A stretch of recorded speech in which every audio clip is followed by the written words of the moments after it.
Un garçon affamé frappe au portail d'un inconnu la veille de Noël. Il recherche du pain, mais trouve un homme brisé, perdu dans le chagrin. Ce qui commence comme une simple requête transforme bientôt leurs deux vies à jamais. Avant de commencer l'histoire, dites-nous en commentaire d'où vous nous regardez aujourd'hui. Les lumières de Noël scintillaient à travers la ville de Recife, décorant les vitrines et les maisons de couleurs festives. C'était la veille de Noël et toute la ville semblait animée de joie et de célébration. Mais en haut de la colline, dans le quartier le plus riche, Saulo Meireles se tenait seul sur le balcon de son manoir, observant les lumières de la ville avec amertume dans les yeux. À 67 ans, Saulo possédait tout ce que l'argent pouvait acheter. Son manoir était rempli de meubles coûteux, de tableaux rares et de tous les luxes qu'un homme pouvait désirer. Mais il était aussi rempli de silence. Il y a 15 ans, il avait perdu son fils unique dans un tragique accident, et depuis, Saulo s'était isolé du monde. Ses cheveux étaient devenus complètement blancs, et de profondes rides marquaient son visage, non seulement dues à l'âge, mais aussi aux années de chagrin et de solitude. « Monsieur, le dîner est prêt », annonça Helena, sa gouvernante. De longue date, de l'embrasure de la porte. « Je n'ai pas faim », répondit Saulo sans se retourner. « Laissez-le simplement dans la cuisine. » Helena soupira et se retira. C'était devenu leur routine au fil des ans. Elle essayait de s'occuper de lui et lui repoussait tout le monde. Elle était l'une des rares personnes qu'il avait gardées près de lui, principalement parce qu'elle avait connu son fils et comprenait sa douleur mieux que la plupart. Pendant ce temps, dans la ville en contrebas, Davy, 9 ans, marchait lentement dans les rues avec sa sœur Carla, 4 ans, et leur mère, Marcia. Ils étaient mal habillés pour la fraîche soirée. Davy ne portait qu'un t-shirt fin et usé, et la veste de sa sœur était trop petite pour son corps en croissance. « Maman, j'ai faim », chuchota Carla, levant les yeux vers sa mère, avec des yeux fatigués. Marcia, une veuve de 34 ans, serra la main de sa fille. « Je sais, ma chérie, nous allons trouver quelque chose bientôt. » Depuis la mort de son mari il y a 2 ans, Marcia avait occupé tous les emplois possibles pour faire vivre sa famille. Elle nettoyait des maisons, lavait des vêtements et vendait même des bonbons faits maison dans la rue. Mais ce mois-ci, avec les factures médicales de la récente maladie de Carla, il ne restait pas assez d'argent pour la nourriture, et encore moins pour les cadeaux de Noël. « Maman, regarde », dit soudain Davy, pointant vers la colline où se trouvaient les grandes maisons. « Les riches là-haut doivent avoir beaucoup de nourriture. » Marcia secoua la tête. « Nous ne pouvons pas simplement aller demander, Davy. Nous ne sommes pas des mendiants. »« Mais c'est la veille de Noël, » insista Davy. « Et Carla a tellement faim. » Marcia regarda le visage déterminé de son fils, puis les joues pâles de sa fille. Sa fierté luttait contre son instinct maternel, mais un seul regard dans les yeux affamés de Carla prit la décision à sa place. « D'accord, » dit-elle doucement, « mais nous demanderons poliment, et s'ils disent que non, nous partirons, immédiatement. » Sur ce, ils commencèrent la longue montée de la colline. Les rues devenaient plus propres, les maisons plus grandes, et les décorations de Noël plus élaborées. Davy ressentait à la fois de l'excitation et de la peur en marchant. Et s'ils étaient chassés? Et si quelqu'un appelait la police? Mais la pensée que sa sœur allait se coucher le ventre vide la veille de Noël le poussait à avancer. Enfin, ils atteignirent un grand portail en fer. Derrière lui se dressait la plus grande maison que Davy n'avait jamais vue. Un manoir de 3 étages avec de larges balcons et un jardin rempli de fleurs colorées. Des lumières illuminaient la propriété, mais il y avait quelque chose de triste, même avec toute sa grandeur. « Celui-là » chuchota Davy, pointant l'interphone à côté du portail. Marcia hésita, sa main tremblant lorsqu'elle tendit la main vers le bouton. « Laisse-moi » dit Davy, se mettant sur la pointe des pieds pour appuyer sur l'interphone. À l'intérieur du manoir, Saulo s'apprêtait à se diriger vers sa chambre lorsqu'il entendit l'interphone sonner. Il fronça les sourcils, ne s'attendant à aucun visiteur, surtout la veille de Noël. La plupart de ses associés et les quelques membres de sa famille qui essayaient encore de maintenir le contact savaient qu'il ne fallait pas le déranger pendant les vacances. Il se dirigea vers le panneau de sécurité et appuya sur le bouton. « Qui est-ce » demanda-t-il, sa voix rauque par manque d'usage. Il y eut un moment de silence, puis une petite voix claire répondit « Monsieur, avez-vous du pain ?» Saulo fut pris au dépourvu. C'était clairement la voix d'un enfant. Son premier instinct fut de l'ignorer. Probablement des enfants qui faisaient des farces ou quelqu'un qui cherchait des aumônes. Il avait appris à ignorer les problèmes du monde et à se concentrer sur sa propre douleur. Mais quelque chose dans cette voix l'arrêta. Ce n'était pas un gémissement ou une demande. C'était simple et direct avec une dignité qui semblait dépasser l'âge de l'enfant. Saulo appuya à nouveau sur le bouton. « Qui êtes-vous »« Je m'appelle Davy. Ma sœur Carla a faim et nous n'avons pas mangé aujourd'hui. Avez-vous du pain à nous donner ?» Contre son meilleur jugement, Saulo alla vers l'une des caméras de sécurité et la régléa pour voir qui se trouvait à son portail. L'écran montrait un garçon maigre portant un t-shirt usé, une petite fille s'accrochant à la main d'une jeune femme. Ils ne ressemblaient pas à des fauteurs de troubles ou à des mendiants professionnels. Ils ressemblaient à une famille, dans le besoin réel. Pour une raison qu'il ne pouvait expliquer, Saulo se sentit poussé à aller au portail. Peut-être était-ce l'approche honnête du garçon, ou peut-être était-ce parce que c'était la première veille de Noël depuis des années que quelque chose avait perturbé sa routine de misère solitaire. « Attendez là », dit-il dans l'interphone, se surprenant lui-même. Saulo traversa lentement sa grande maison vide, en passant devant les décorations de Noël coûteuses qu'Elena installait chaque année, même s'il lui avait dit de ne pas s'embêter. Il ne célébrait pas Noël depuis la mort de son fils. Quel était l'intérêt des festivités lorsque la personne avec qui vous vouliez les partager était partie? Lorsqu'il atteignit le portail, il les vit plus clairement. La mère se tenait droite malgré son épuisement évident, un bras protecteur autour de sa fille. Le garçon, Davy, regarda directement Saulo avec des yeux clairs et déterminés. « Vous demandez du pain » demanda Saulo, sa voix plus douce qu'il ne l'avait prévu. « Oui, monsieur, » répondit Davy. « Juste un peu pour ma sœur, c'est la veille de Noël. » Saulo étudia la famille. La mère avait l'air gênée mais fière, une fierté qu'il reconnaissait. La même fierté qu'il avait eue lui-même il y a des années lorsqu'il bâtissait encore son entreprise, déterminé à donner à son fils une vie meilleure que la sienne. « Comment vous appelez-vous » demanda Saulo à la femme.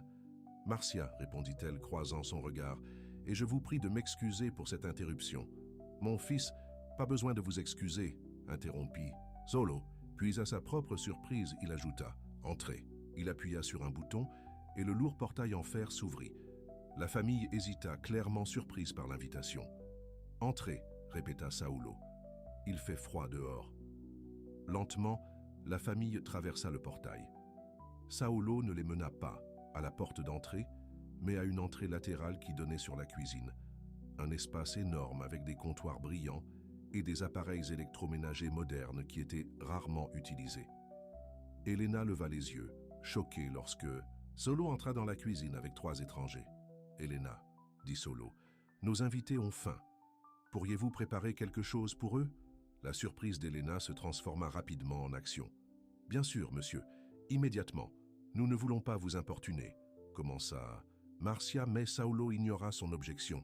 « C'est la veille de Noël, » dit-il reprenant les mots de Davy. « Personne ne devrait avoir faim ce soir. » Elena se déplaça efficacement dans la cuisine, réchauffant le dîner que Saulo avait refusé plus tôt, et ajoutant d'autres plats du réfrigérateur bien garnis.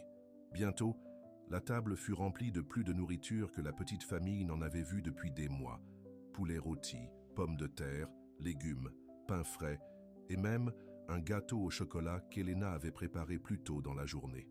« S'il vous plaît, asseyez-vous » dit Saulo en faisant un geste vers la table de la cuisine. La famille s'assit prudemment. Davy regarda la nourriture avec des yeux écarquillés, mais il attendit poliment que tout le monde soit assis. Carla, cependant, ne put se contenir lorsque Elena plaça un petit pain chaud dans son assiette. « Merci » s'exclama-t-elle, prenant une grande bouchée et souriant la bouche pleine. Marcia rappela gentiment à sa fille les bonnes manières à table, mais Saulo les ignora.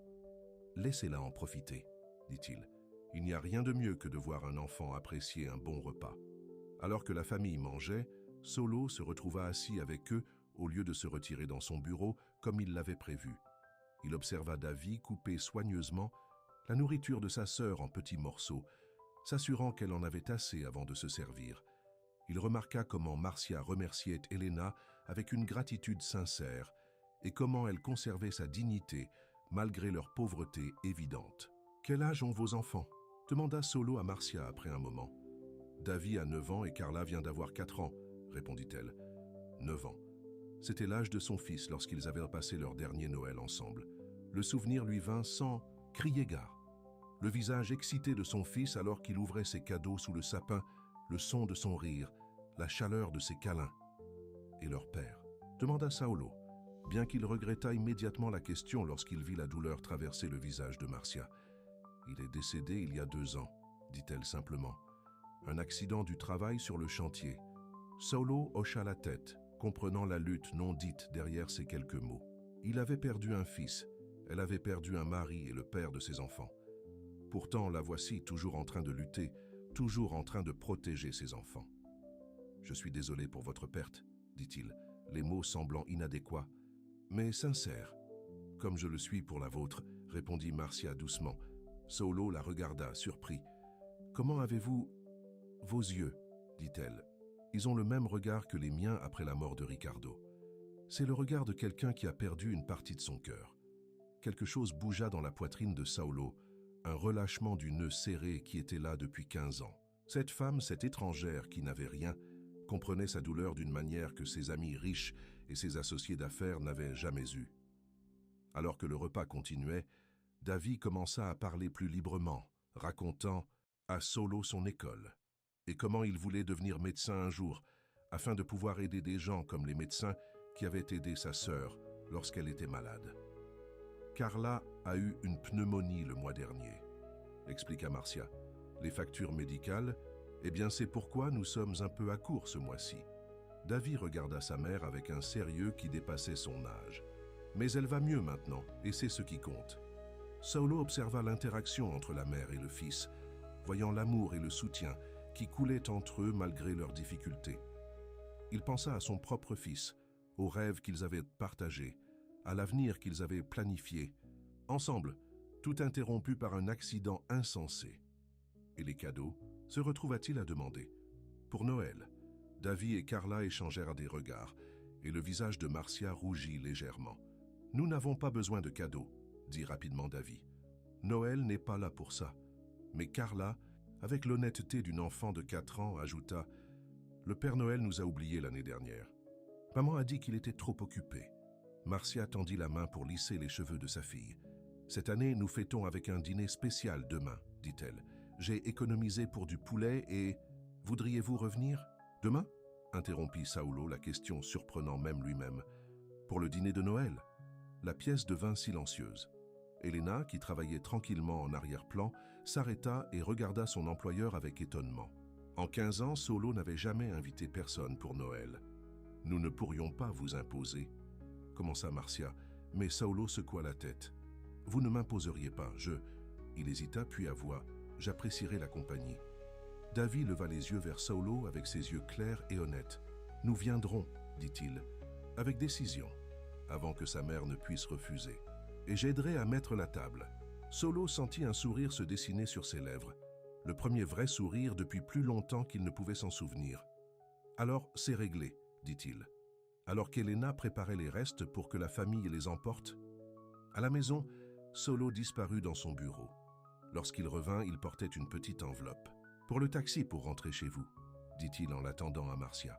« Il est trop tard pour que vous marchiez en bas de la colline. » Marcia commença à refuser, mais Saulo ajouta doucement « S'il vous plaît, cela me rassurerait. » Elle accepta alors avec une dignité qui l'impressionna.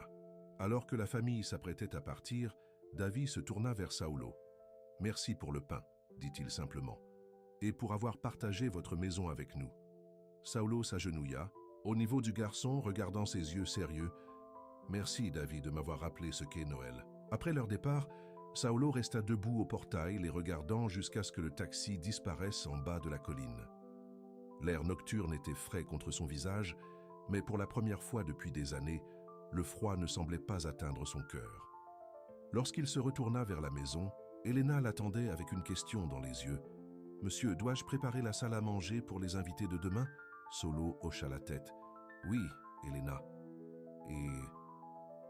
Il hésita, les mots semblant étranges, après tant d'années. « Installons un vrai sapin de Noël, avec des cadeaux. » Les yeux d'Elena s'écarquillèrent. « Des cadeaux, monsieur ?»« Oui, » dit Saulo, son esprit déjà en train de faire des plans. « Je dois passer quelques coups de fil ce soir. » Alors qu'il retournait dans son manoir, Saulo ressentait quelque chose qu'il n'avait pas ressenti depuis 15 ans. Un but. et sous cela quelque chose d'encore plus inattendu, une lueur d'espoir. Le manoir qui avait été rempli de silence et de chagrin pendant si longtemps semblait soudainement contenir la promesse de quelque chose de nouveau. Une simple demande de pain avait en quelque sorte commencé à combler le vide qui l'avait consumé pendant des années. Et pour la première fois depuis la mort de son fils, Saulo Meirelles attendait avec impatience le matin de Noël. C'était Joachim, le jardinier de Saulo, debout à côté d'une voiture noire élégante.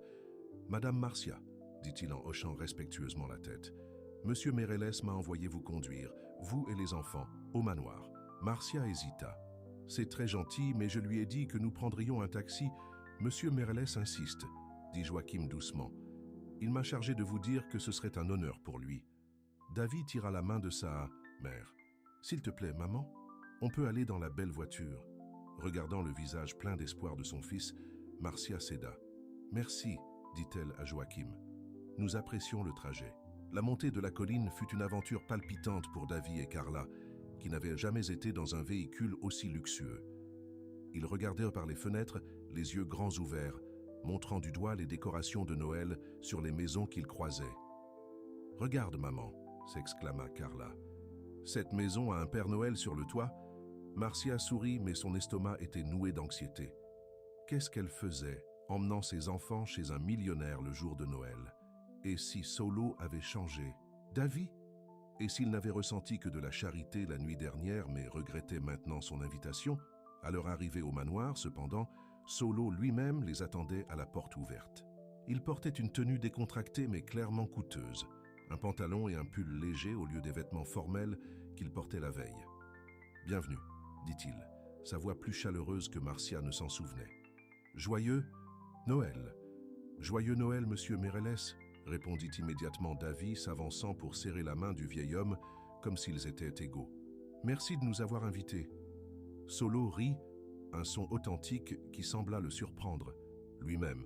« Merci d'être venu, Davy. » Il se tourna vers Carla qui se cachait timidement derrière les jambes de sa mère. « Et toi aussi, Carla. Je crois qu'il y a peut-être quelque chose qui t'attend à l'intérieur. » Les yeux de Carla s'écarquillèrent à l'évocation de son nom. « Pour moi ? Pour vous tous, » confirma Saulo, lançant un léger sourire à Marcia.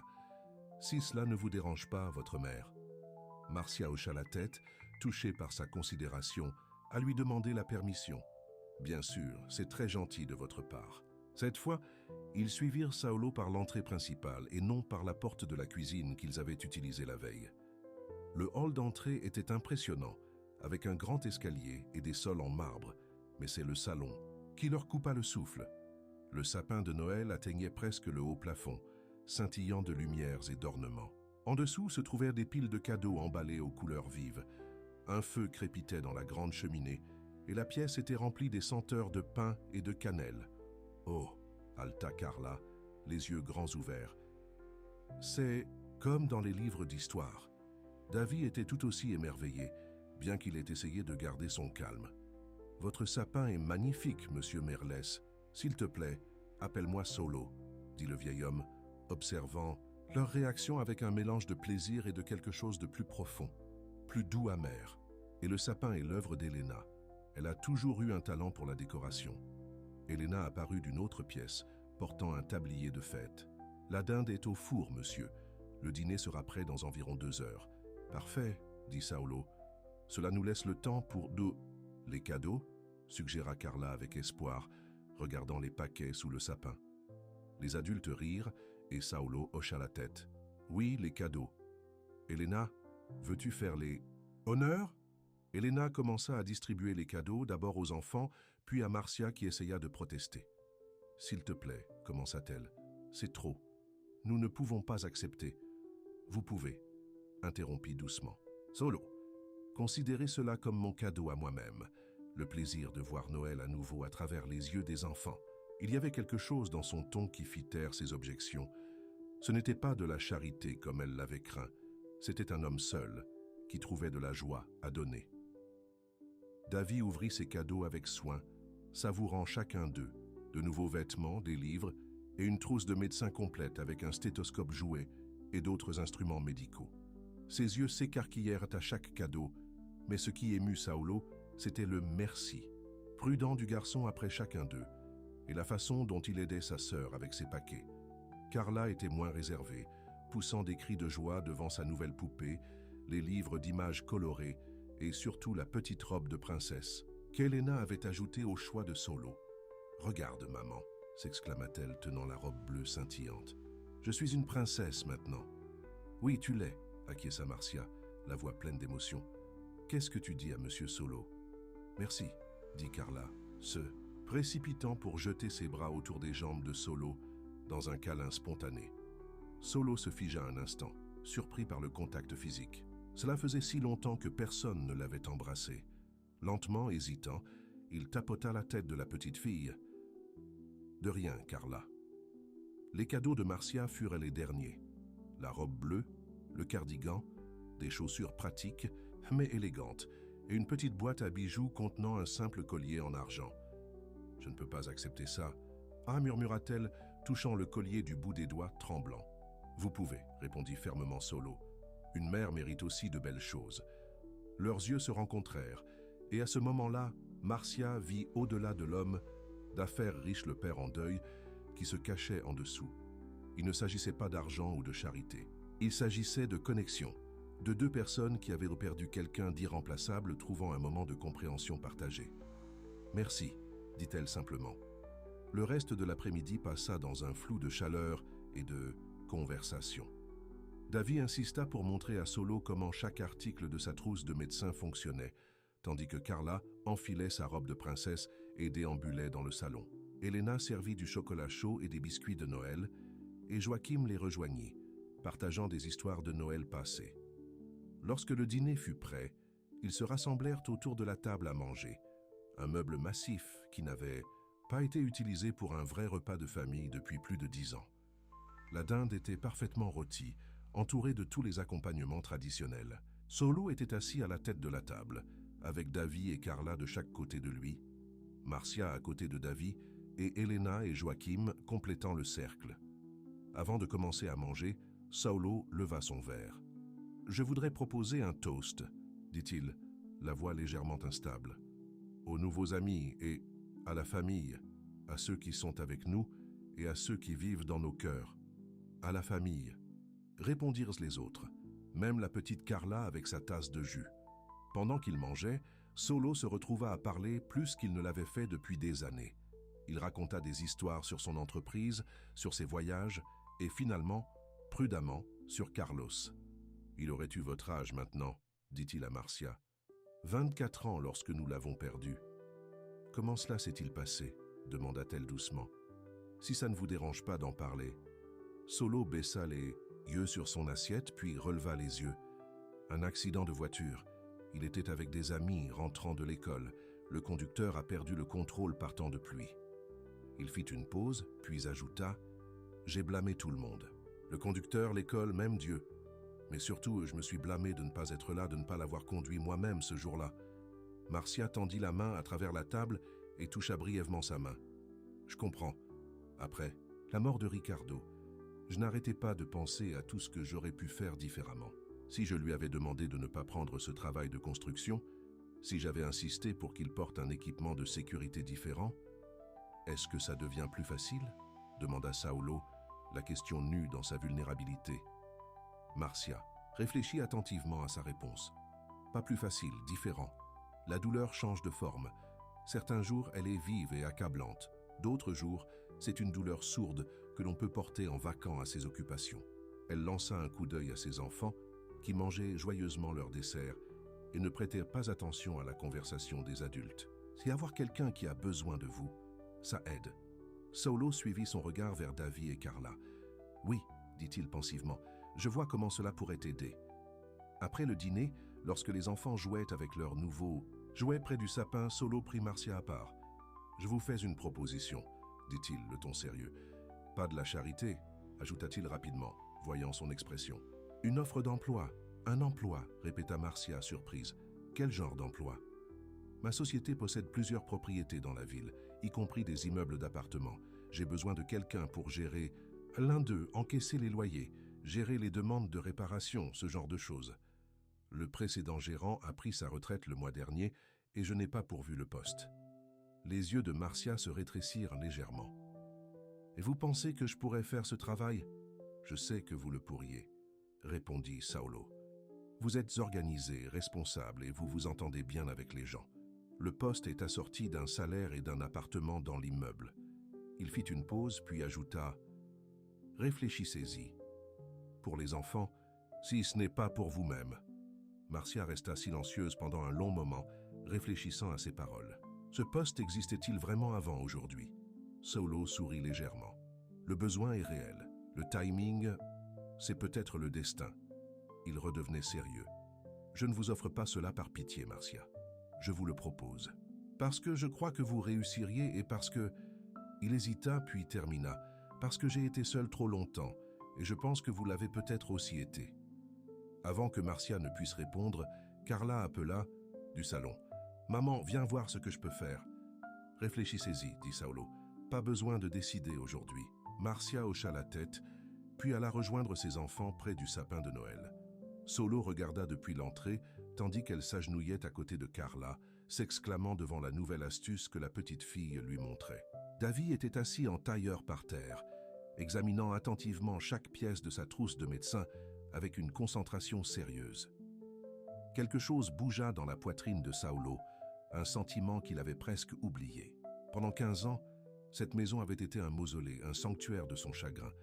Mais aujourd'hui, avec ces 3 personnes qui étaient entrées dans sa vie par hasard ou par destin, elle ressemblait à nouveau à une maison.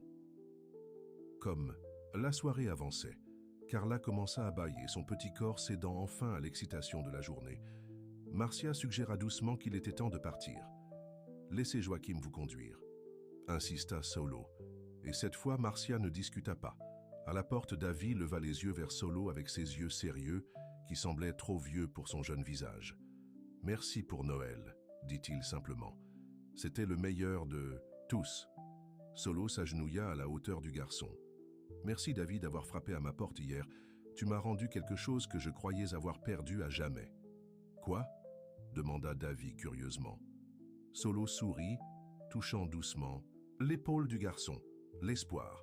Après leur départ, le manoir se sentit étrangement vide à nouveau, mais différent d'avant. Le silence n'était pas aussi oppressif, les pièces pas aussi froides. Saulo retourna dans le salon et s'assit dans son fauteuil près du feu, regardant les papiers cadeaux éparpillés et les nouveaux jouets que Carla avait oubliés dans son sommeil. Elena entra pour nettoyer le désordre, mais Saulo l'arrêta. « Laisse ça pour l'instant, dit-il. C'est agréable de voir des signes de vie dans cette maison à nouveau. » Elena hocha la tête, comprenant plus qu'elle ne le disait. « Vont-ils revenir, monsieur ?» Saulo regarda les flammes, voyant des possibilités qu'il ne s'était pas permis d'envisager depuis des années. « Je l'espère, Elena, » dit-il doucement. « Je l'espère vraiment. » Dehors, la neige commença à tomber doucement sur Recife, un rare miracle de Noël dans cette ville tropicale. Ou peut-être était-ce simplement la lumière qui attrapait la brume nocturne, créant l'illusion de la neige. Quoi qu'il en soit, tandis que Saulo regardait depuis sa fenêtre, cela semblait être un signe de changement, de renouveau. Pour la première fois depuis 15 ans, il attendait avec impatience le lendemain. La semaine suivant Noël passa dans un flou d'activités et de changements. Saulo s'attendait à reprendre sa routine solitaire une fois les vacances terminées, mais quelque chose avait changé en lui. Le vide de son manoir, autrefois un bouclier réconfortant contre le monde, semblait maintenant oppressif. 3 jours. Après Noël, il appela Marcia. « Avez-vous réfléchi à mon offre ?» demanda-t-il sans préambule lorsqu'elle répondit au téléphone. Il y eut une brève pause avant qu'elle ne réponde. « Oui, j'y ai réfléchi. C'est très généreux, mais je ne suis toujours pas sûr si... Aimeriez-vous voir l'appartement ?» interrompit Saulo. « Cela pourrait vous aider à décider. » Une autre pause. « Oui, je suppose que ce serait raisonnable. Bien. Pouvez-vous venir cet après-midi? Amenez les enfants si vous le souhaitez. » Cet après-midi-là, Joachim vint chercher Marcia et les enfants dans la même voiture noire qui les avait conduits au dîner de Noël. Davy était excité, serrant sa trousse de médecin qui ne l'avait pas quitté depuis Noël. Carla portait sa robe de princesse par-dessus ses vêtements ordinaires, insistant sur le fait qu'elle n'était pas réservée aux occasions spéciales. Au lieu de se diriger vers le manoir, cependant, Joachim les conduisit dans un immeuble d'appartements bien entretenu dans un quartier respectable, non loin de l'école des enfants. Ce n'était pas le quartier le plus luxueux de Recife, mais il était sûr, propre et à des années-lumière du quartier délabré où ils vivaient actuellement. Saulo les attendait devant l'immeuble, semblant légèrement déplacé dans ses vêtements coûteux parmi l'environnement de la classe moyenne. C'est l'une des propriétés résidentielles de ma société. Explicate, eu les conduis l'intérieur. L'embêtis, le plus est de maison.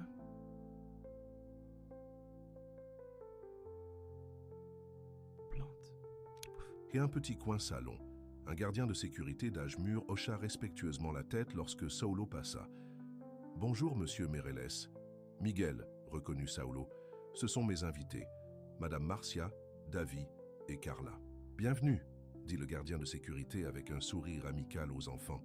« Bel immeuble celui-ci, de bonne famille. » Ils prirent l'ascenseur jusqu'au 3e étage où Saulo ouvrit la porte de l'appartement 301. « Ce serait votre maison, dit-il, se retirant pour laisser Marcia entrer la première. L'appartement du gérant. Le souffle de Marcia se coupa lorsqu'elle entra.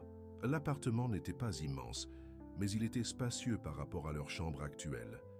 Un salon avec de grandes fenêtres, une cuisine avec des appareils électroménagers modernes, une salle de bain avec une vraie baignoire et 2 chambres à coucher. « 2 chambres », murmura-t-elle, pensant à la façon dont Davi et Carla partageaient un matelas par terre à côté du sien depuis 2 ans. « C'est notre nouvelle maison, maman ?» demanda Carla, courant déjà de pièce en pièce. « Pas encore, ma chérie, » répondit prudemment Marcia. « Nous ne faisons que regarder. » Davi était plus réservé, debout au milieu du salon et absorbant tout avec des yeux pensifs. « C'est vraiment bien, » dit-il enfin, « mais qu'est-ce que maman devrait faire pour l'obtenir ?» Saulo regarda le garçon avec respect. Toujours penser aux autres, celui-ci. Le travail du gérant consiste à encaisser les loyers, à organiser les réparations, à gérer les préoccupations des locataires. En gros, à veiller au bon déroulement de tout, expliqua-t-il. Le précédent gérant était un comptable retraité qui s'en occupait à temps partiel. Le poste est assorti de cet appartement et d'un salaire mensuel. « Et les locataires actuels ?» demanda Marcia. « Accepteront-ils une femme comme gérante? Quelqu'un comme moi? Quelqu'un comme vous ?» répéta Saulo. « Vous voulez dire quelqu'un de responsable, d'intelligent et de capable? Oui, je crois qu'ils le feront. Et si l'un d'eux a un problème avec ça, il est le bienvenu pour trouver un autre logement. » Marcia alla, à la fenêtre regardant le quartier, un quartier convenable, avec des boutiques, des parcs et des lampadaires qui fonctionnaient réellement. Carla pouvait jouer dehors sans que Marcia ne s'inquiète constamment. Davi pouvait aller à l'école à pied sans traverser des zones dangereuses. « Cela semble trop beau pour être vrai, » dit-elle doucement. Saulo la rejoignit à la fenêtre. « Je comprends votre prudence, mais ce n'est pas de la charité, Marcia. L'immeuble a besoin d'un gérant, et j'ai besoin de quelqu'un en qui j'ai confiance. Vous me rendriez service. Nous ne nous connaissons presque pas, fit-elle remarquer. C'est vrai, reconnut Saulo, mais je suis un bon juge de caractère. C'est comme ça que j'ai construit mon entreprise. Il hésita, puis ajouta « En plus, je n'ai pas été complètement honnête plus tôt. Il ne s'agit pas seulement du poste de gérant. » Marcia se tourna pour le faire face, une question dans les yeux. « La vérité, c'est, continua Saulo, que ces derniers jours ont été les premiers depuis 15 ans où je me suis senti vivant. Votre visite et celle des enfants ont ramené quelque chose dans ma vie que je croyais perdu à jamais. » Il lança un coup d'œil à Davi et Carla qui exploraient les chambres.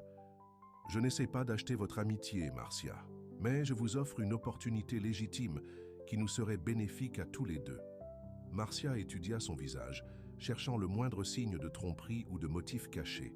Ce qu'elle vit, c'était seulement la sincérité, et peut-être une vulnérabilité qui correspondait à la sienne.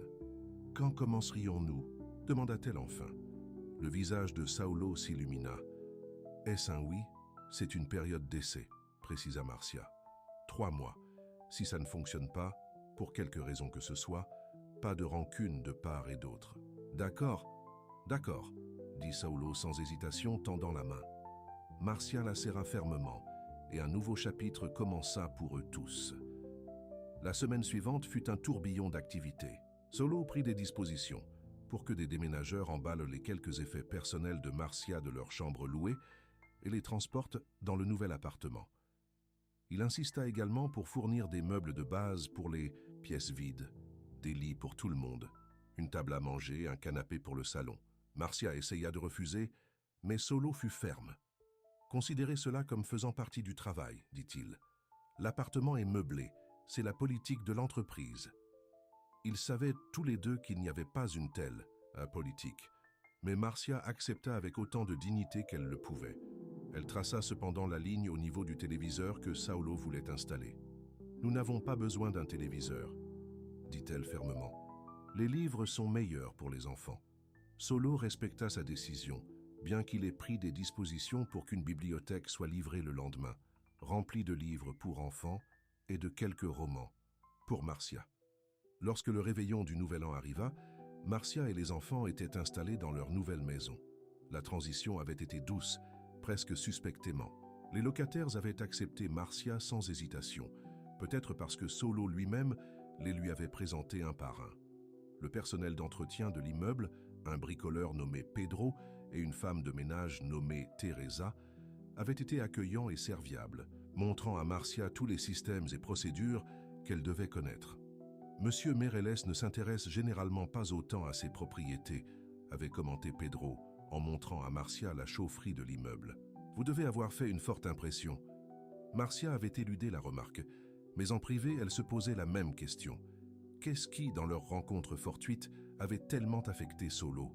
Était-ce simplement que Davy lui rappelait son fils perdu?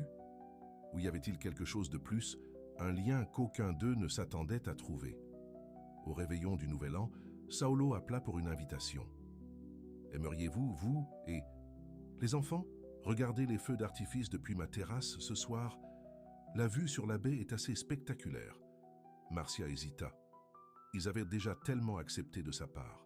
Mais les visages des enfants s'illuminèrent à l'évocation des feux d'artifice et elle se retrouva à accepter. « Merveilleux, » dit Solo, semblant sincèrement content. « Joachim viendra vous chercher à 10 heures. » Ce soir-là, vêtus de leurs plus beaux vêtements, neufs de Noël, Marcia et les enfants arrivèrent au manoir.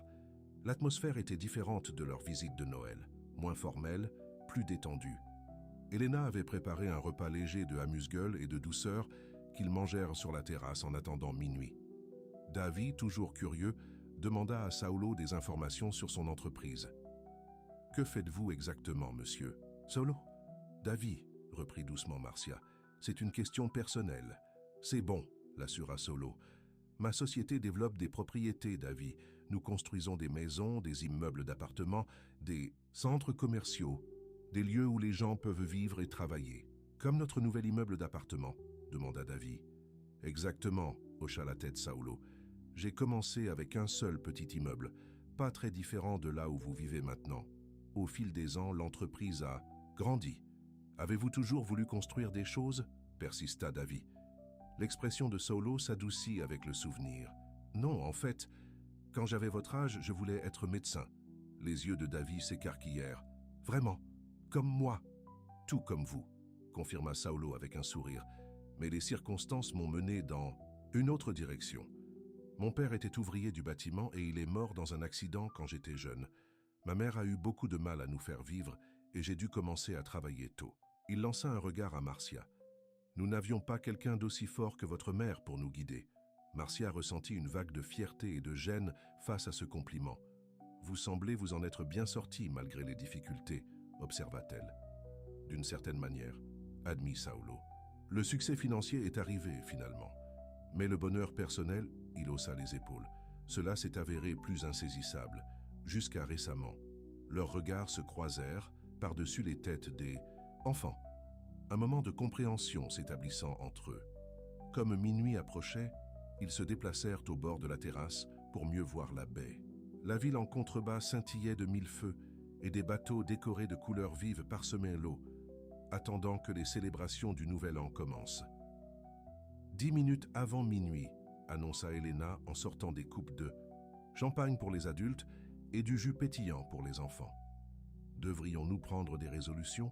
suggéra Davy. « La maîtresse dit que c'est ce que les gens font la veille du Nouvel An. » « Quelle excellente idée !» acquiesça Saulo. Qui veut commencer? Moi, s'exclama Carla avec empressement. Je résous d'être une princesse tous les jours. Les adultes rirent, mais Saulo hocha gravement la tête. C'est une belle résolution, Carla. Être une princesse signifie être gentille et gracieuse avec tout le monde, n'est-ce pas? Carla réfléchit, puis hocha solennellement la tête. Oui, et porter de jolies robes.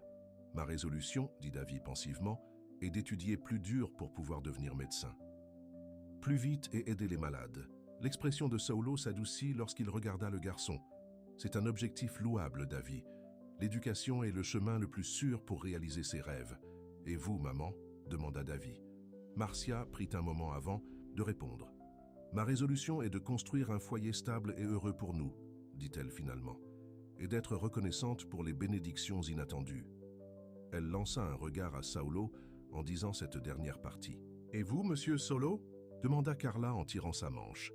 Solo regarda les lumières de la ville, puis les 3 personnes qui avaient en quelque sorte percé les murs qu'il avait construits autour de lui. Ma résolution est de me rappeler qu'il n'est jamais trop tard pour recommencer à vivre, dit-il doucement, et d'honorer le passé en embrassant l'avenir. L'horloge sonna minuit et le ciel explosa de couleurs. Des feux d'artifice éclatèrent au-dessus de la baie dans des motifs spectaculaires, suscitant des soupirs de ravissement chez les enfants. Dans la lueur arc-en-ciel, Solo lança un regard à Marcia et la trouva déjà en train de le regarder. Ils échangèrent un sourire, hésitant mais chaleureux, rempli de la promesse de nouveaux départs. Les jours se sont transformés en semaines, et janvier s'est écoulé dans une routine confortable. Marcia s'est révélée être une excellente gérante d'immeubles, répondant rapidement aux préoccupations des locataires et tenant des registres méticuleux. Solo visitait régulièrement l'immeuble, ostensiblement pour vérifier les choses, mais en réalité pour passer du temps avec Marcia et les enfants. Il a commencé à les inviter à des dîners du dimanche au manoir, une tradition qui est rapidement devenue le point culminant de la semaine pour tout le monde. Davy montrerait fièrement à Solo ses devoirs, en particulier ses devoirs de science. Carla ferait de petites danses ou réciterait des poèmes qu'elle avait appris. Et après que les enfants aient été occupés par des jeux ou des livres, Solo et Marcia parlaient, vraiment parlaient, de leur vie, de leurs pertes, de leurs espoirs. « Avez-vous déjà ressenti de la culpabilité ?» demanda Marcia un soir alors qu'ils étaient assis sur la terrasse, tandis que les enfants jouaient aux échecs avec Joachim dans le salon. « À propos d'être heureux à nouveau, je veux dire. » Saulo réfléchit à la question, faisant tournoyer le vin dans son verre. « Parfois, admit-il, lorsque je me surprends à rire ou à avoir hâte de vous voir, vous et les enfants, il y a un moment de presque trahison, comme si j'étais déloyal à la mémoire de Carlos. » Marcia hocha la tête. « Je comprends. Après la mort de Ricardo, j'avais l'impression que je devais continuer à faire mon deuil, que passer à autre chose signifierait que j'avais cessé de l'aimer. « Qu'est-ce qui a changé ?» demanda Saulo. « La nécessité au début, » répondit Marcia. « Les enfants avaient besoin que je sois forte, mais finalement, j'ai réalisé que vivre une demi-vie n'honorait pas la mémoire de Ricardo. C'était gaspiller le cadeau qu'il m'avait fait. » Elle sourit doucement. Il aimait tellement la vie. Il ne voudrait pas que j'arrête de vivre parce qu'il l'a fait. Solo resta silencieux pendant un long moment. Carlos n'avait que 9 ans, dit-il finalement. Je me demande constamment quel genre d'homme il serait devenu, ce qu'il penserait de moi maintenant. Il regarda Marcia directement. Pensez-vous qu'il me ressentirait de trouver à nouveau le bonheur? Non, dit Marcia sans hésitation. Les enfants sont plus sages en matière d'amour que nous ne le pensons. Ils comprennent que le cœur peut s'agrandir, qu'un nouvel amour ne remplace ni ne diminue l'amour qui l'a précédé. Un nouvel amour, répéta Saulo doucement, les mots restant suspendus dans l'air entre eux. Marcia rougit, réalisant l'implication de ses paroles. « Je voulais dire en termes généraux, » dit-elle rapidement. « L'amitié, les liens familiaux, bien sûr, » acquiesça Solo, bien que ses yeux contiennent une question qu'il n'était pas encore assez courageux pour poser à haute voix. Dans la maison, Davy s'était éloigné de la partie d'échecs et examinait les photos de famille sur l'étagère. Une en particulier a attiré son attention. Un garçon de son âge environ, souriant largement, avec une casquette de baseball retournée sur la tête. « C'est votre fils ?» demanda-t-il lorsque Saulo entra. Saulo resta immobile un instant, puis hocha la tête. Oui, c'est Carlos. Il a l'air heureux, observa Davy. Il l'était, dit Saulo doucement. C'était un garçon très heureux. Davy étudia la photo pensivement. Pensez-vous qu'il m'aurait aimé? Saulo sentit son cœur se serrer d'une émotion qu'il ne pouvait pas tout à fait nommer, du chagrin mêlé à quelque chose de plus chaud, de plus plein d'espoir. Oui, Davy, dit-il en posant une main sur l'épaule du garçon. Je pense qu'il vous aurait beaucoup aimé. Comme janvier laissait place à février, des changements subtils ont continué. Dans toute leur vie, l'appartement a commencé à ressembler vraiment à un chez-soi pour Marcia et les enfants. Les notes de Davy se sont améliorées grâce à l'environnement stable et au lieu calme pour étudier. Carla s'est fait des amis avec d'autres, enfants de l'immeuble, et a cessé de faire les cauchemars qui la hantaient depuis la mort de son père. Et Saulo? Saulo s'est retrouvé à sourire davantage, à mieux dormir, à attendre chaque jour au lieu de simplement le subir. Il a commencé à jouer un rôle plus actif dans son entreprise, surprenant son conseil d'administration avec de nouvelles idées et une nouvelle énergie. « Vous semblez différent, monsieur », a commenté son assistante exécutive après une réunion particulièrement productive. « Plus comme votre ancien moi, pas mon ancien moi », a corrigé. « Solt, peut-être un nouveau moi, mais tout n'a pas été facile. » Par un après-midi pluvieux de mi-février, Marcia a reçu une visite inattendue à l'immeuble.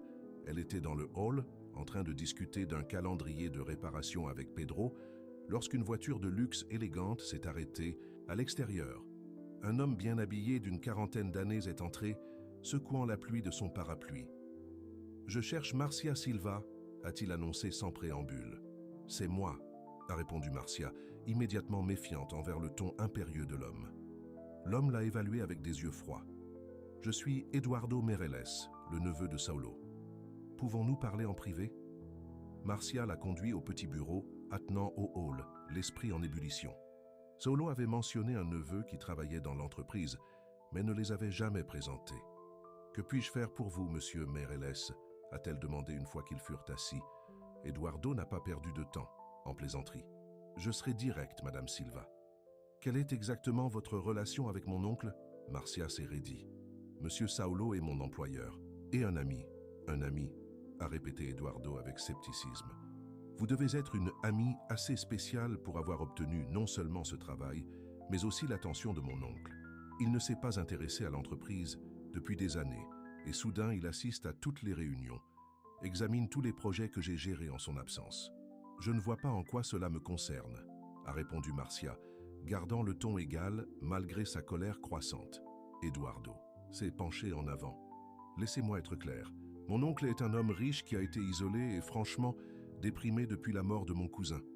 Il est vulnérable, surtout à quelqu'un qui apparaît avec des enfants pratiques pendant les vacances. » Marcia s'est levée, tremblant, d'indignation. « Je pense que vous devriez partir. »« Pas avant que vous ne compreniez ma position, » a poursuivi Eduardo, restant assis.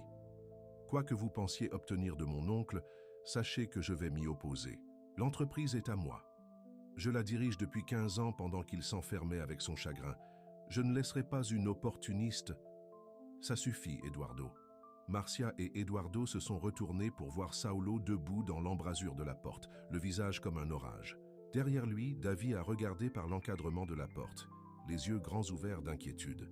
« Oncle, » a commencé Eduardo se levant rapidement, « je venais juste de me présenter à votre nouvelle employée. »« J'ai entendu. Ce que vous faisiez, » a répondu Saulo froidement. « Et maintenant, vous partez.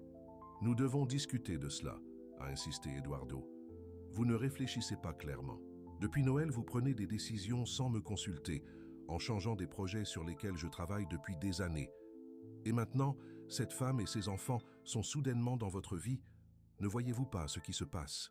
Saulo est entré dans la pièce, son autorité remplissant l'espace malgré son âge. « Ce que je vois, Eduardo, c'est que vous êtes devenu trop à l'aise avec votre position. Il est peut-être temps de faire quelques changements. » Dans l'entreprise, le visage d'Eduardo a pâli. « Vous ne me mettriez pas dehors. Je suis de la famille. Je suis toute la famille qu'il vous reste. »« La famille », a répété Saulo le mot lourd de sens. « La famille se soutient mutuellement, Eduardo. La famille respecte les choix de chacun. La famille n'intervient pas dans une situation qu'elle ne comprend pas et ne fait pas d'accusation. » Pendant un moment, les deux hommes se sont regardés. des années de tensions non dites s'accrochant entre eux. Puis Eduardo a pris son manteau et s'est dirigé vers la porte. « Ce n'est pas fini », a-t-il dit en passant devant Saulo. « Lorsque vous reviendrez à vos sens, vous réaliserez que j'essayais de vous protéger. » Après son départ, le silence a rempli le petit bureau. Davy était toujours debout dans l'embrasure de la porte, l'air incertain. « Maman ?»« Ça va ?» a-t-il demandé. Marcia a hoché la tête, essayant de se composer. « Ça va, mon chéri. Pourquoi ne pas monter et commencer tes devoirs? Je serai en haut bientôt. » Après que Davy soit parti à contre-cœur, Marcia s'est tournée vers Saulo. « Je suis désolé pour ça. Vous n'avez rien à vous excuser, » a déclaré Saulo fermement. « C'est Eduardo qui vous doit des excuses. Il s'inquiète pour vous. » Tiens, dit Marcia, se surprenant elle-même en défendant l'homme qui venait de l'insulter. À sa manière, il se soucie de vous. Il se soucie de sa position de l'entreprise, a corrigé Saulo. Eduardo a toujours été ambitieux.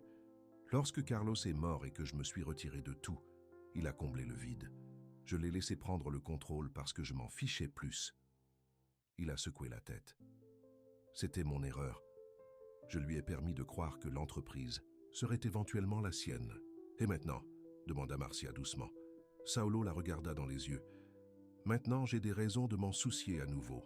De l'entreprise, de l'avenir. » Il hésita, puis ajouta « de gens autres que moi-même. » Marcia sentit une chaleur se répandre dans sa poitrine, mais aussi une inquiétude persistante. « Saulo, je ne veux pas me mettre entre vous et votre famille. Eduardo a raison sur un point. Il est votre parent. Le sang n'est pas tout, » répondit Saulo. Eduardo a toujours considéré les gens comme des moyens pour atteindre une fin, même avant la mort de Carlos. Ensuite, il a utilisé mon chagrin pour faire avancer ses propres intérêts. J'étais trop perdu pour l'arrêter. Et maintenant, vous n'êtes plus perdu, dit Marcia doucement. Non, acquiesça Saulo, quelque chose changeant dans son expression lorsqu'il la regarda. Maintenant, j'ai été retrouvé. Le moment s'étendit entre eux, rempli de sentiments non exprimés. Saulo fit un demi-pas vers elle, puis s'arrêta. « Je devrais y aller, dit-il. Je suis juste passé pour vous dire que je ne pourrai pas venir à notre dîner du dimanche cette semaine. J'ai des affaires à régler à São Paulo. »« Bien sûr, » dit Marcia, ignorant la petite pointe de déception qu'elle ressentait. « Les enfants vont vous manquer. Et vous ?» demanda Saulo, la voix basse. « Vous allez me manquer aussi ?» Marcia rencontra son regard fixement. « Oui, Saulo, vous allez me manquer aussi. » Un sourire effleura ses lèvres, petit mais sincère. « Je vous appellerai à mon retour. » Après son départ, Marcia resta seule dans le bureau, ses pensées en pleine tourmente.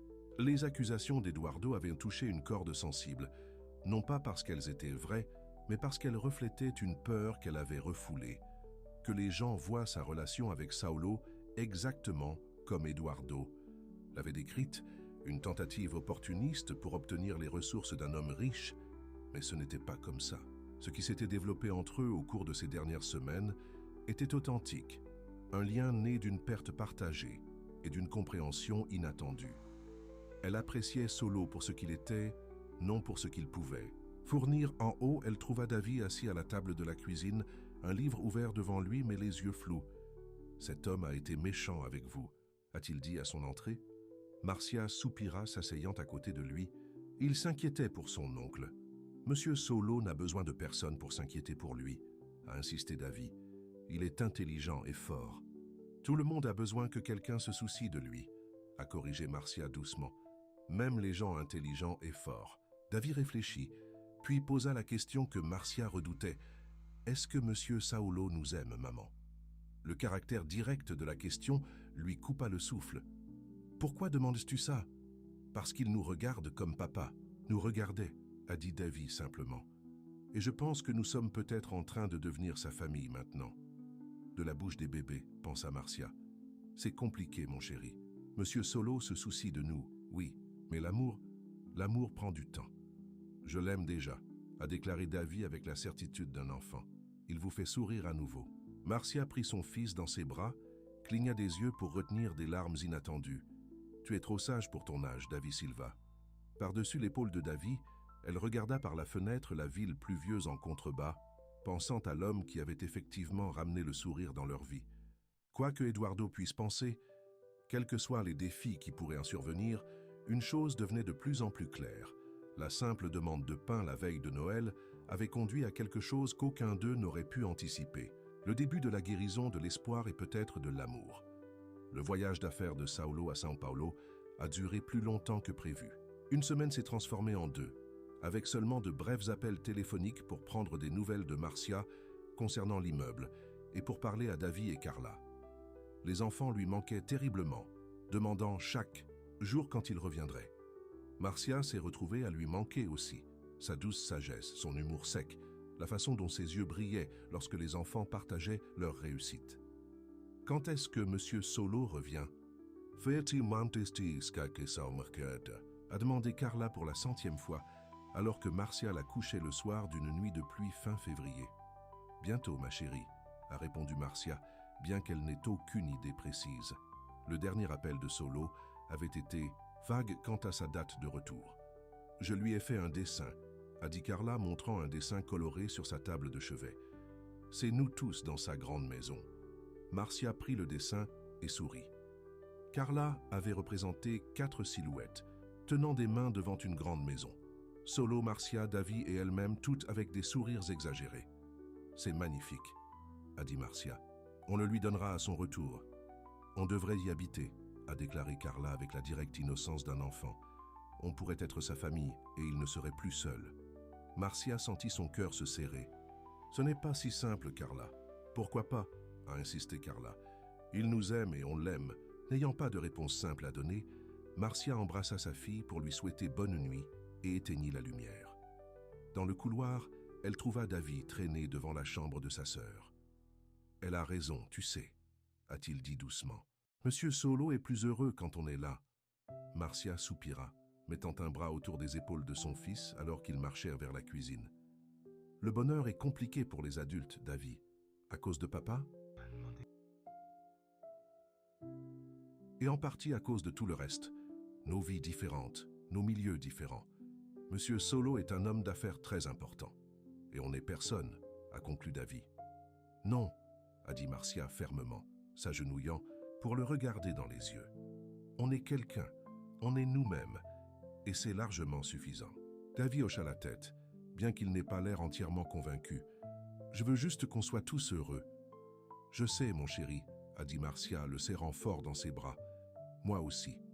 Ce soir-là, après que les enfants se soient endormis, Marcia s'assit seule près de la fenêtre, regardant la pluie contre la vitre et pensant au tournant inattendu que sa vie avait pris. Il y a 3 mois, ils étaient au bord de l'itinérance, luttant pour chaque repas. Maintenant, ils avaient un foyer stable, les enfants réussissaient à l'école, et elle avait un travail significatif qui pourvoyait à leurs besoins. Tout cela parce que Davi avait demandé du pain à un inconnu riche la veille de Noël. Mais il ne s'agissait pas seulement de sécurité matérielle. Quelque chose d'autre avait grandi au cours de ces dernières semaines. Un lien qui allait au-delà de la gratitude ou de l'obligation. Lorsqu'elle pensait à Saulo, ce n'était pas sa richesse ou sa position qui lui venait à l'esprit, mais la tristesse dans ses yeux lorsqu'il parlait de son fils, la façon douce dont il écoutait les histoires de Carla, le respect dans sa voix lorsqu'il parlait à Davi des rêves du garçon de devenir médecin. Perdante dans ses pensées, Marcia fut surprise par la sonnerie de son téléphone. Le nom de Saulo apparut à l'écran. « Saulo ?» répondit-elle. « Tout va bien? Il est tard. Je suis désolée de vous appeler à cette heure. » répondit-il, sa voix tendue d'une manière qu'elle n'avait jamais entendue auparavant. « Je voulais juste entendre une voix amicale. »« Qu'est-ce qui ne va pas ?» demanda Marcia, immédiatement inquiète. Il y eut une longue pause, avant que Saulo ne parle à nouveau. « Eduardo a été occupé en mon absence. Il a convaincu plusieurs membres du conseil d'administration de le soutenir dans un vote de défiance. Ils prétendent que je ne suis plus apte à diriger l'entreprise. »« Peuvent-ils faire ça ?» demanda Marcia, indignée en son nom. « Avec assez de votes, oui, soupira Saulo. J'ai fondé l'entreprise, mais elle a dépassé mon seul contrôle. Après la mort de Carlos, j'ai laissé Eduardo prendre de plus en plus de responsabilités. J'ai signé des papiers sans les lire, j'ai manqué des réunions, j'ai ignoré les développements. Il s'est interrompu puis a ajouté « Je lui ai donné les munitions qu'il utilise contre moi maintenant. » Cela ne le rend pas juste, a insisté Marcia. Après tout ce que vous avez construit, tout ce que vous avez accompli. Rien de tout cela ne semblait avoir d'importance après avoir perdu Carlos, interrompit doucement Saulo. Rien, jusqu'à la veille de Noël. La simple déclaration resta suspendue dans l'air entre eux, chargée de sens. « Les enfants vous manquent », dit Marcia après un moment. « On vous manque tous. Vous me manquez aussi », répondit Saulo. « Plus que je ne l'aurais pensé, plus que je ne le croyais possible. » Marcia ferma les yeux, ressentant le poids de ses paroles. « Quand est-ce que tu rentres à la maison, Saulo ?»« Maison », répéta-t-il comme s'il testait le mot. « Je rentre demain. Le conseil se réunit vendredi pour voter. Que vas-tu faire ?» demanda-t-elle. « Me battre », dit-il simplement. « Pour la première fois depuis 15 ans, j'ai quelque chose pour lequel ça vaut la peine de me battre. » Après qu'il se soit dit bonne nuit, Marcia resta longtemps assise près de la fenêtre, regardant la pluie se transformer en une douce brume sous les réverbères. Maison, elle avait appelé ça, et Saulo avait fait écho au mot avec une chaleur qui enveloppait son cœur comme une promesse. Le lendemain a apporté le soleil après la pluie de la nuit, comme pour refléter l'espoir prudent de Marcia. Elle brossait les cheveux de Carla avant l'école lorsque son téléphone a sonné avec un texto de Saulo. Atterri. Réunion avec les avocats ce matin. Puis-je vous voir, vous et les enfants, ce soir ? Monsieur Saulo est de retour, annonça Marcia aux enfants, qui éclatèrent immédiatement en applaudissements. Peut-il venir dîner ? Demanda Davy avec empressement. Je veux lui montrer mon projet de science. Il veut nous voir ce soir, confirma Marcia. Je ferai ce plat de poulet qu'il aime. La journée passa dans un flou d'activités normales, imprégnées d'anticipation. Marcia nettoya l'appartement, prépara le dîner et mit même un peu de maquillage, chose qu'elle négligeait rarement pour son travail quotidien. À 6 heures, tout était prêt. La table mise, le poulet au four, le projet scientifique de Davy fièrement exposé sur la table basse. Mais 6 heures sonnèrent et passèrent sans signe de Saulo, puis 7 heures. À 8 heures, les enfants étaient affamés et déçus. Peut-être qu'il a été pris par le travail, suggéra Davy, bien que ses yeux baissés trahissent sa déception. Dis non, décida Marcia, essayant de cacher sa propre inquiétude. Je suis sûr qu'il appellera bientôt. Ils venaient juste de terminer leur repas lorsqu'un coup sec retentit à la porte. Pensant que c'était enfin Saulo, Carla se précipita pour ouvrir. Mais c'est Eduardo qui se tenait dans le couloir, le visage crispé d'une colère à peine contenue. « Madame Silva », dit-il froidement. « Puis-je entrer ?» Marcia se plaça de manière protectrice devant sa fille. « Ce n'est pas le bon moment, monsieur Meirelles. Je crains que je ne puisse pas attendre », insista Eduardo, passant déjà devant elle dans l'appartement. « Cela concerne mon oncle. » Le cœur de Marcia se serra d'une peur soudaine. Est-ce que quelque chose est arrivé à Saulo ? Le rire d'Eduardo fut amer. On pourrait dire ça. Il jette tout ce qu'il a construit, et pourquoi ? Pour... Il fit un geste de dédain autour du modeste appartement. Ça ? Je ne comprends pas, dit Marcia, indiquant à Davy d'emmener sa sœur dans leur chambre d'un regard silencieux. Une fois les enfants hors de portée, Eduardo continua. Mon oncle a perdu la tête. Aujourd'hui, lors d'une réunion du conseil d'administration extraordinaire, il a annoncé son intention de démissionner de son poste de PDG et de restructurer la société. Il vend le contrôle majoritaire à notre plus grand concurrent. Quoi ? Haleta Marcia. Cela n'avait aucun sens. Juste hier soir, Saulo avait parlé de se battre pour son entreprise. Il prétend qu'il s'agit d'une fusion stratégique, poursuivit Eduardo marchant dans le petit salon. Mais tout le monde sait que c'est parce que Martinez & Fils lui ont offert une prime pour ses actions. Il s'en sortira avec des milliards. Et le reste d'entre nous, les gens qui ont maintenu cette entreprise en vie pendant qu'il était en deuil, nous serons à la merci d'une nouvelle direction. Je suis désolé pour votre situation, dit Marcia prudemment, mais je ne vois pas ce que cela a à voir avec moi. Eduardo cessa de marcher et la fixa d'un regard froid. Pas vous ? Depuis Noël, mon oncle a changé. Soudain, il s'intéresse à nouveau à l'entreprise, remettant en question les décisions, examinant les contrats. Et par coïncidence, c'est exactement à ce moment-là que vous et vos enfants êtes apparus dans sa vie. Nous n'avions pas prévu cette rencontre, se défendit Marcia. C'était le hasard. Vraiment ? Interrompit Eduardo. Une pauvre veuve avec 2 enfants photogéniques qui se présente à la porte d'un homme riche et solitaire à la veille de Noël. Cela semble plutôt opportun. Marcia se redressa, la colère dominant sa retenue habituelle. « Mon fils a demandé du pain, dit-elle, sa voix ferme malgré son cœur qui battait la chamade. Nous ne cherchions pas un bienfaiteur ou une nouvelle vie. Nous avions faim et Davy a eu le courage de demander de l'aide. Et maintenant vous avez un appartement, un emploi et l'attention de mon oncle, nota Eduardo amèrement. Un sacré retour sur investissement pour une si petite demande. Sortez, dit Marcia, sa voix basse mais ferme. Quel que soit le différend que vous avez avec votre oncle, c'est entre vous et lui. Laissez ma famille en dehors de ça. Votre famille, répéta Eduardo avec un rictus. Est-ce ce que vous recherchez? Prendre la place de Carlos dans la vie de mon oncle? Devenir la famille qu'il a perdue? L'accusation touchait de trop près les propres peurs inavouées de Marcia. S'il vous plaît, partez, répéta-t-elle en ouvrant la porte, ou j'appellerai la sécurité. Eduardo se dirigea vers la porte, mais s'arrêta sur le seuil. Il finira par s'en rendre compte, dit-il, que vous ne faites que l'utiliser. Après son départ, Marcia s'appuya contre la porte fermée, les jambes soudainement faibles. Y avait-il une once de vérité dans les accusations d'Eduardo? Avait-elle, inconsciemment, encouragé l'attachement de Saulo à cause de la sécurité qu'il lui offrait? Non, se dit-elle fermement.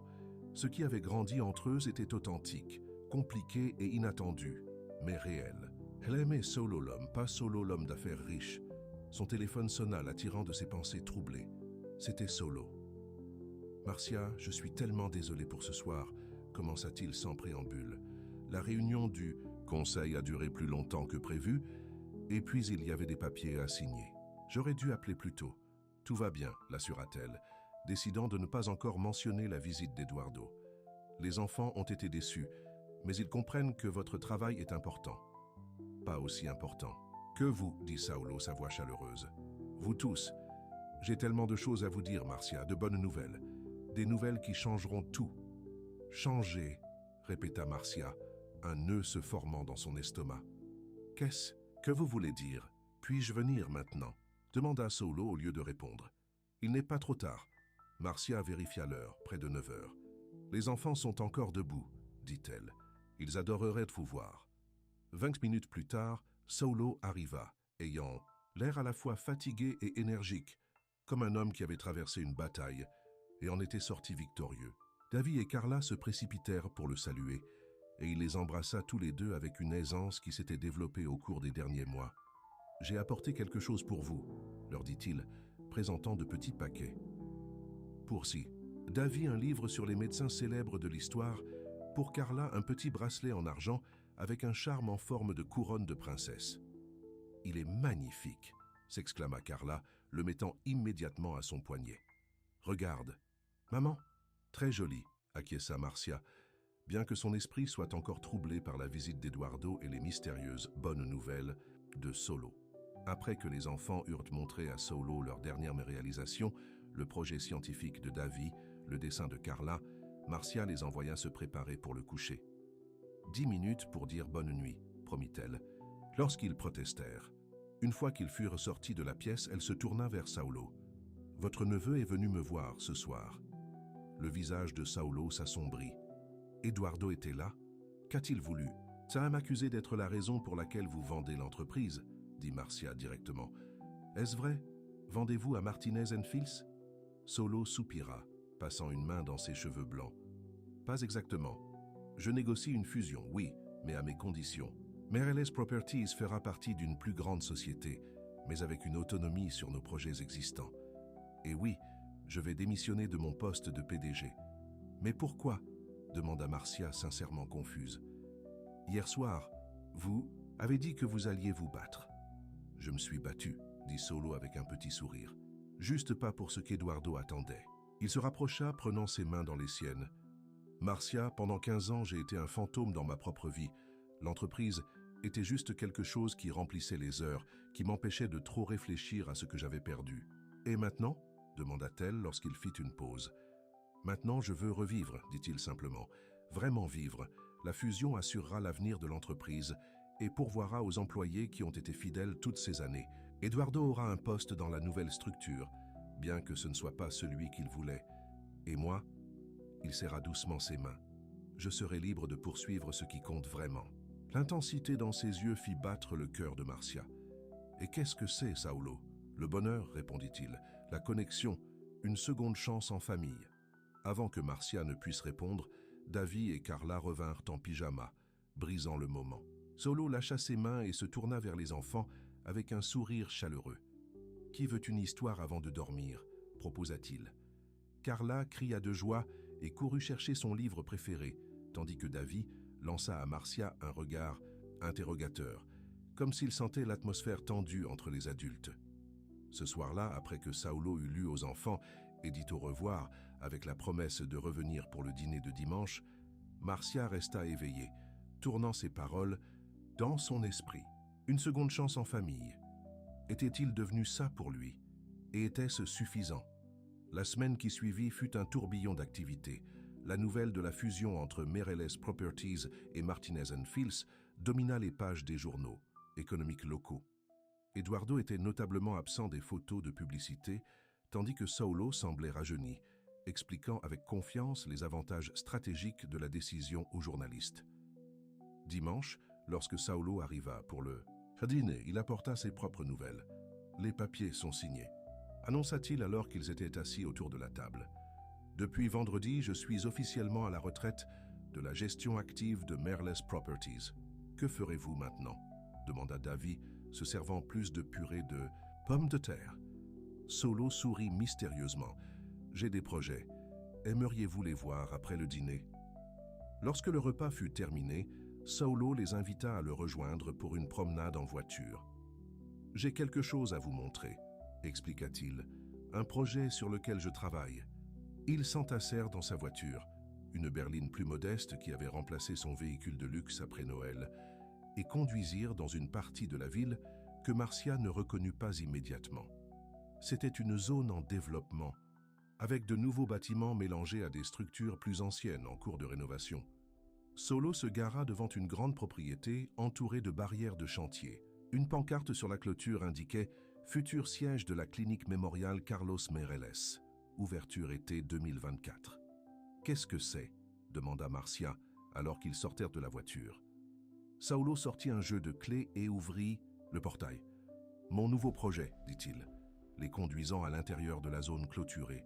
Une clinique médicale gratuite pour les quartiers défavorisés, pédiatrie, médecine familiale, soins maternels, des services que des gens comme vous et les enfants ne pouvaient pas se permettre lorsque vous en aviez besoin. » Les yeux de Davy s'écarquillèrent.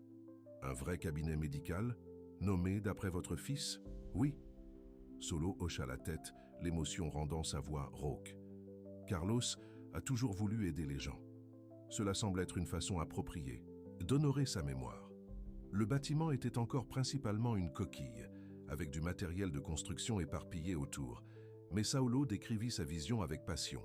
Salle d'examen, une petite pharmacie, une aire de jeu pour les enfants, des bureaux pour les spécialistes visiteurs. La clinique s'associerait à l'hôpital universitaire pour assurer la formation des étudiants et des résidents en médecine. Et ceci, dit-il, les conduisant dans un petit bureau près de l'entrée principale, sera le bureau administratif. Il a besoin de quelqu'un d'organisé, de compatissant, de bon avec les gens. Il se tourna vers Marcia. « Quelqu'un comme vous. »« Moi ?» haleta Marcia. « Mais je n'ai aucune formation médicale. »« Vous n'en avez pas besoin, l'assura Saulo. Vous géreriez le bureau, pas traiteriez les patients. Similaire à ce que vous faites maintenant dans l'immeuble d'appartement, mais avec plus de responsabilités et un meilleur salaire. » Marcia était sans voix, regardant autour de l'espace inachevé qui semblait déjà rempli de buts et d'espoir. « Puis-je faire du bénévolat ici un jour ?» demanda Davy, son expression sérieuse. « Quand je serai plus âgé, je veux dire, pour apprendre à être médecin. »« C'est exactement ce que j'espérais que vous disiez, » répondit Saulo en posant une main sur l'épaule du garçon. « En fait, il y a un programme de bourse lié à la clinique pour les étudiants intéressés par les carrières de santé. » Carla, qui avait exploré le chantier de construction avec une curiosité enfantine, revint pour tirer la manche de Saulo. « Est-ce que ça va être votre nouvelle maison ?» demanda-t-elle. Saulo rit. « Non, ma chérie, c'est juste là où je travaillerai.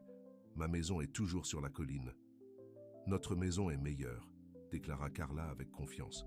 « Elle est plus près de l'école. »« C'est vrai, » convint Saulo, échangeant un sourire avec Marcia. « Votre maison a quelque chose que ma grande maison n'a pas. »« Quoi ?»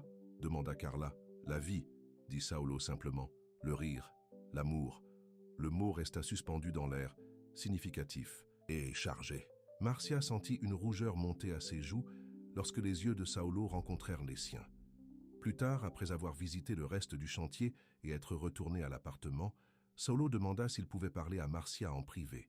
Les enfants, sentant que des questions d'adultes devaient être discutées, se retirèrent dans leur chambre sans se plaindre. « Tu as été silencieuse », observa Saulo alors qu'ils étaient assis dans le petit salon. « Es-tu préoccupée par l'offre d'emploi? Parce qu'il n'y a aucune pression. La clinique n'ouvrira pas avant des mois et tu fais un excellent travail dans l'immeuble d'appartement. » « Ce n'est pas ça, l'assura Marcia. La clinique est merveilleuse, Saulo. Une belle façon d'honorer Carlos. Mais quelque chose te trouble, insista-t-il doucement. Marcia prit une profonde inspiration, sachant qu'il était temps d'être complètement honnête. La visite d'Eduardo m'a fait réfléchir. À nous, à ce que les gens pourraient dire, ce qu'ils disent probablement déjà. Je me fiche de ce que les gens disent, déclara Saulo fermement. Mais moi, si, rétorqua Marcia. Pas pour moi, mais pour les enfants, et pour toi. Je ne veux pas être vu comme profitant de toi. Est-ce ce que tu penses faire? Demanda Saulo, sa voix douce. Non, répondit immédiatement Marcia. Mais le monde verra un veuf riche soudainement impliqué avec une mère célibataire en difficulté, et ses enfants. Ils tireront leurs propres conclusions. Laisse-les faire, dit Saulo avec dédain. J'ai passé 15 ans à me soucier trop des apparences, de ce que les gens attendent du grand Saulo Meirelles. Cela ne m'a apporté que du vide. Il s'approcha pour s'asseoir à côté d'elle sur le canapé, prenant ses mains dans les siennes. Marcia, lorsque Davy a frappé à ma porte ce soir de Noël, il ne demandait pas seulement du pain. Sans le savoir, il m'offrait une bouée de sauvetage. Vous l'étiez tous. Des larmes remplirent les yeux de Marcia. Nous en sommes venus à dépendre tellement de toi, Saulo. Parfois, je m'inquiète que ce soit tout ce que c'est. De la gratitude de notre côté, de la charité de la tienne. Ce n'a jamais été de la charité, dit Saulo fermement.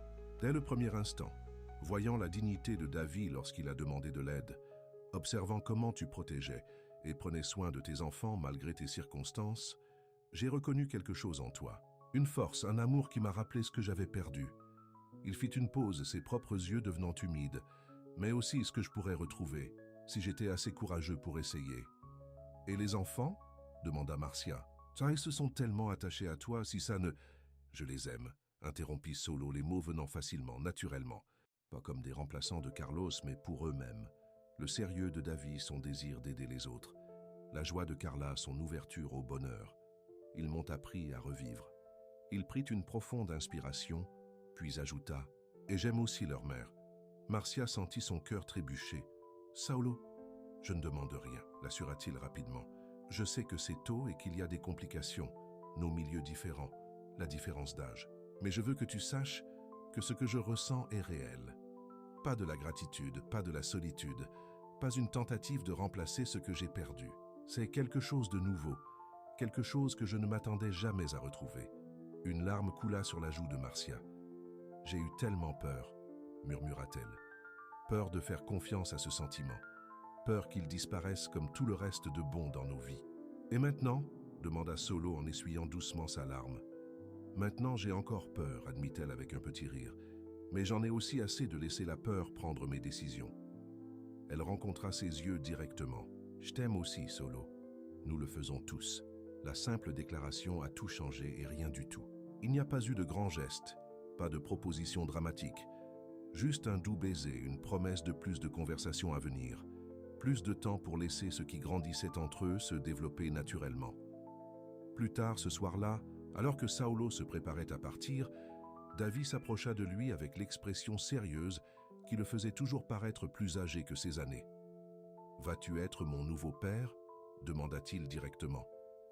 Saulo s'agenouilla au niveau du garçon, comprenant l'importance de la question. « Je n'essaierai jamais de remplacer ton père, Davy.